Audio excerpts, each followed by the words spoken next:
Türkmenistanda yine çäklendirmeler girdildi. Bazarlaryň, restoranlaryň we jemgyýetçilik dethgalarynyň ýene bir köpçülikleriň yapylmagy bu gezekem resmi bildiriş ýa-da düşündürüş bolmazdan bolup geçdi.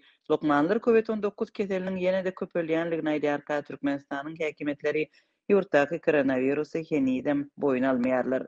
Geçen deniz günlerinde tutuş yurt boýunça dükanlaryň, bazarlaryň we naharhanalaryň köpüsi ýapyldy. Sewet merkezlerinde 16 ýanwarda iri bazarlaryň esasy derwezeleri gulplandy. Diňe azyk dükanlary bazarlarda işlemegini dowam etdirýärkä, bazarlara girmek üçin dar giýrelgiler galdyryldy. Aşgabatda gulplama çäreleri bir gün öň başlandy.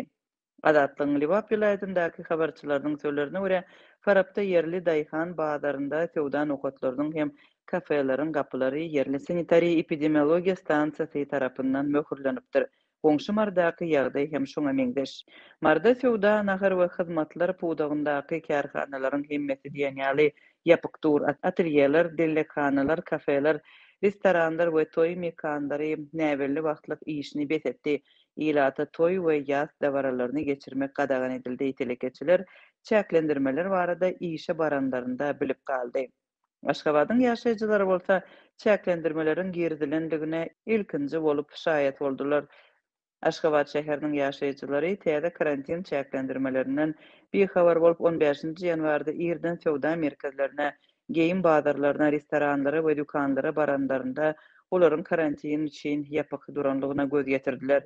Bu meni gen galdyrdy. Mysal üçin Maktumly köçesindäki Parahat Medeni we Güýmünji merkezinde bir gün öň anyny agşam ýagny 14-nji ýanwarda toý münasibetli dawarlar geçirildi. Şenbe güni irden ol eýam ýapyldy. Şenbe güni ýene bir toý dawarty bolmalydy. İşçileriň biri diňe ise gelenlerinde onu ýapmak buyrugyny alandyklaryny aýtdy. Fevral aýyna çelini hemme zadyň ýene ýapylandygy aýdyldy. Soňra bir karar sewda merkezine bardyk. Ol ýerde-de ýapyk boldy. So wagty çelini täze karantin barada şäherde hemme kişi eýän bilýärdi. Dip Aşgabatyň ýaşaýjysy Adatlyk bilen söhbetdeşlikde aýtdy. Türkmenistanda nowatdaky bu gulplama ýene-de ilata öňünden duýdurulmazdan başlandy. Öňkü gezeklerinde bolşýaly bu gezekde ýurdun häkimetleri duýduruş ýa-da düşündürüş bermeden karantini girdiler.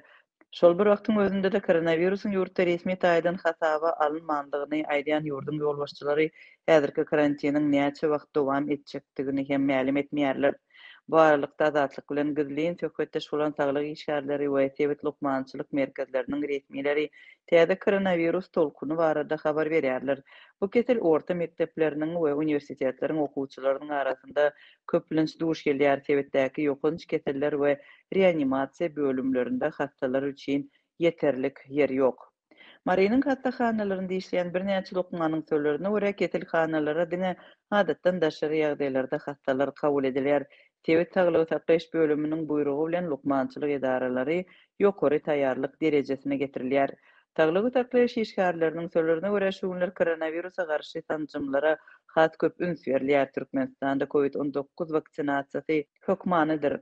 Ýurtda orsetde we Hytaýda öndürilen vaksinalar resmi taýdan hasaba alynan. Mardaky saglyk işgärleri tanjymyň 2 dozasyny almadyk ýerli ilada köpçüliklerin vaksina edilmegine garaşylýanlygyny, öňümüzdäki günlerde saglygy saklaýyş edaralarynyň işgärlerine bolsa vaksinanyň 3-nji dozasyny etmegi planlaşdyrylýanlygyny habar berdiler. Saglygy saklaýyş işgärlerine bu arada 14-nji we 16-njy ýanwar aralygynda pudak ýolbaşçylary, häkimlikleriň işgärleri, lokmançylyk işgärleri we kanun goraýjy edaralaryň wekilleri tarapyndan gatnaşylan ýygnaklarda habar berilipdir. Azatlyň çeşmeleri ýygnakda tasdiklanan düzgünleriň dezinfeksiýa çärelerini, edaralaryň we kärhanalaryň işgärleriniň şahsy araççylyk talaplaryny berja edişine gödökçüligi öz içine alýanlygyny habar berdiler. Her bir edarada işgärleriň araççylyk talaplary berja edişine gödökçüligi we işleýänlerden başga adamlaryň bina girmezligini gurnamak işleri göz öňünde tutulýar.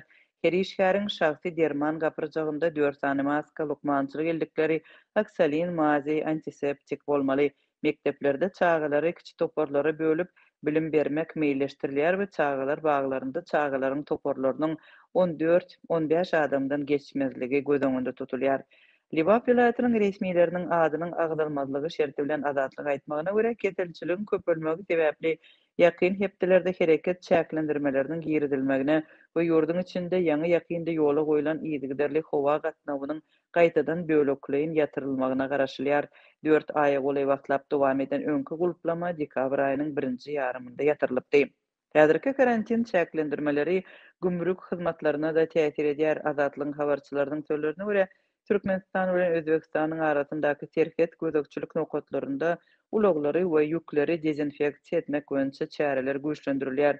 Türkmenistanyň häkimetleri bu ýagdaýda çäklendirmelerin giridilmegi sebäbi we möhleti barada resmi düşündürüş bermeýär.